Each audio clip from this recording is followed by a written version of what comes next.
High বন্ধুরা, আশা করি আপনারা খুব ভালো আছেন। আমিও খুব ভালো আছি। আবার একটা নতুন রেসিপি নিয়ে চলে এসেছি। আজকে আমি বানাবো পাউরুটি দিয়ে ডিম টোস্ট। ভিডিওটা পুরো দেখবেন।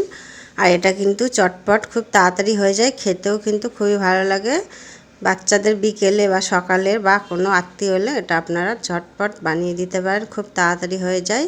এখানে আমি পেঁয়াজ, টমেটো, কাঁচা লঙ্কা আর ধনেপাতা এগুলো আমি দিয়ে ছোট্ট ছোট্ট করে করে কুচি কুচি করে নেবো। আপনারা চাইলে বটি দিয়েও বা ছুরি দিয়েও এটা কেটে নিতে পারেন।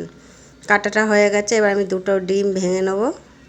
এবার আমি একটু অল্প গোলমরিচের গুঁড়ো দিয়ে দেবো, অল্প স্বাদ মতো নুন, আর যেটা টমেটো ধনেপাতা কুচি করে রেখেছিলাম ওটা আমি মিক্স করে দেবো ডিমের সাথে।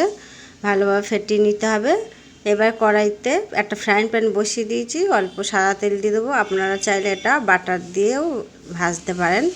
পাউরুটিগুলো এইভাবে চুবিয়ে নিতে হবে, নিয়ে উল্টে পাল্টে ভেজে নেবো হালকা একদম লো ফ্লেমে। আর এটা কিন্তু খুব খেতে স্বাদও হয়, খেতেও ভালো লাগে আর চটপট হয়ে যায়। বাচ্চাদের দিলে ওরা খুশি খুশি খেয়ে নেবে, খুবই ভালো লাগবে। একবার এই রেসিপিটা বানিয়ে দেখুন, খুব ভালো লাগবে। আমার রেসিপিটা ভালো লাগলে লাইক শেয়ার কমেন্ট করবেন।